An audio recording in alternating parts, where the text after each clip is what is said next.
Hey, how's everybody doing? Welcome back to ASAP Podcast on YouTube. Try to talk a little slower. There's one complaint I've gotten on some videos that I talk a little fast, and I'm sorry. I do talk fast. I know this.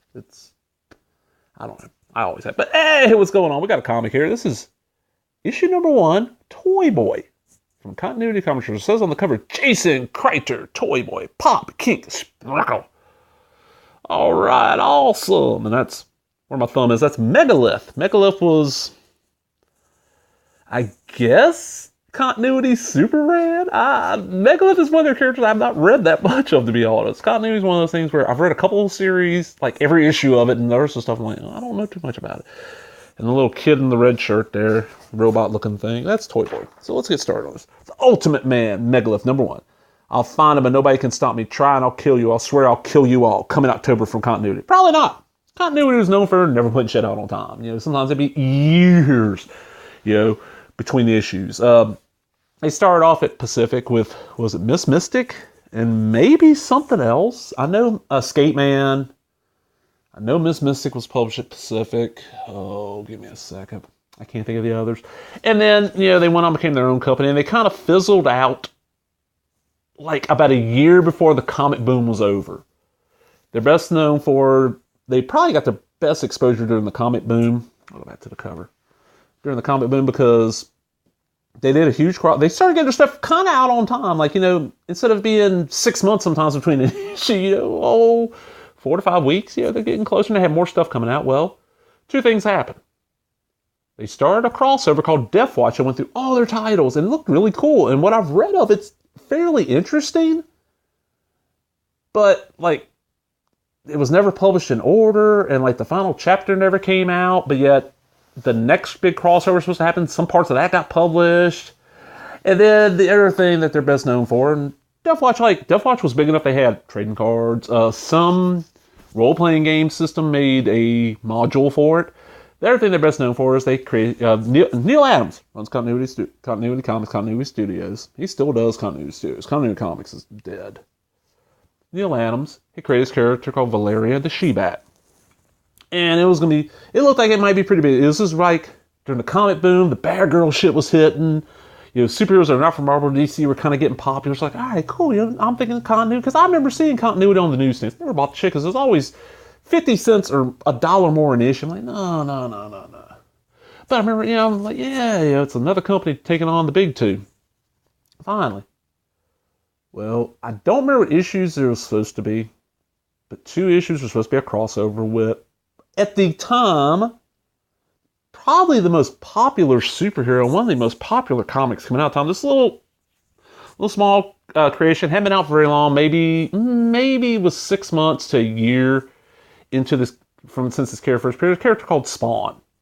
Yes, Todd McFarlane's Spawn was supposed to cross over with Valeria She-Bat. Well, it kept on getting delayed. And the rumor out there in Scuttlebutt was that Neil Adams, instead of working on it, because he was supposed to do both issues, and McFarlane had approved it, because he wanted Neil Adams to draw Spawn. That's pretty much the only reason he was agreeing to this. He wanted Neil Adams to draw Spawn, which I understand. Neil Adams is a fucking amazing artist. Neil Adams was busy working on a book I covered not too long ago here, a couple issues of Mr. T and the fucking T-Force. I don't get it either. But that was continuity. So let's get into Toyboy here. Jason Kreiter, Toyboy. Toyboy featuring Toyboy, Torian, and Megalith. October of 86. Neil Adams and Win Mortimer are the pencils. Original story by Neil Adams. Inks by Rudy Nebres. Colors by Liz Baru. Rudy Nebres worked for him a lot. And it's your typical continuity. The art always had a similar, they had almost a house on it. It was very Neil Adams looking, which I like. I like Neil Adams art. And all people it's Neil Adams rip-off art. It kind of is, but it worked. The writing, sometimes the writing was good, sometimes the writing was bad. The only series I could say I've read every issue of is Crazy Man. I love fucking Crazy Man. And the only reason I picked that up was because a good friend of mine, Tori Tate, the original Double T, loved Neil Adams. And he was telling me, you got to read continuity, I'm like, man, continuity is just bunk. Continuity is just some bunk-ass shit. I'm not going to read it. Well, he knew I was a huge Prisoner fan, the TV show The Prisoner. And he's like, man, you got to read continuity now because Crazy Man's doing a Prisoner tribute. And that's what got me to reading Crazy Man. Oh, here we go. Oh, this is the other thing they're probably known for. They did a couple, Continuity did at least 2, maybe more than 2, but I know of at least 2 licensed properties. Bucky O'Hare was their big one. This is Larry Hama. This is the hardcover, which reprints, I think, the first 2 issues of the series. $40 for a signed and numbered version. First 200 copies with special slipcover, $100, or a softcover for $6. Bucky O'Hare is pretty cool. I've done a long review of Bucky O'Hare on my blog. If you want to check out my blog, because I don't know how many people watching this shit on YouTube, check my blog. Most of these videos get posted there, but written stuff gets posted there too every once in a while. I'll tell you when to spell shit I want to. Double, the letter T, letter S, bloggerreviews.blogspot.com. I did a long review of one issue of Bucky O'Hare there. But hey, that's what got me was Crazy Man. And I've read a little Bucky O'Hare. The other licensed property they did was Captain Power, if you remember that. Captain Power in the Future Force. Bucky O'Hare. What do you mean the new Bucky O'Hare t-shirt's only got 2 sleeves? Yep, 2 sleeves, Deadeye, in 4 sizes. Small, medium, large, and extra large. This is back before... That's one thing I love, looking at older comic shit like this. And this is not 86. Wow, that long ago, wow. You know, even into in the early 90s, it started getting better. Like the 80s, most of your comic merch, the largest size you found shirts in were extra large. And I'm sorry, I've been going to comic shops for years and years. Been going to decades. I've been going to conventions. Most of your comic fans, the smaller, besides the real scrawny guys, most of the other ones ain't the real scrawny guys. The smallest of them are usually an extra large. Most of us comic fans, and I include myself in here, and I'm a tall guy, but I'm kind of chubby too, or double X or triple X.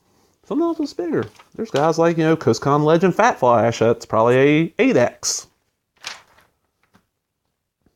And Toyboy got his little robot suit. I've read this one. I don't know shit about it. I don't know if I got any other issues of Toy. I want a complete run of Continuity. Armor and the Silver Streak issue 3. I've read a little bit of Armor.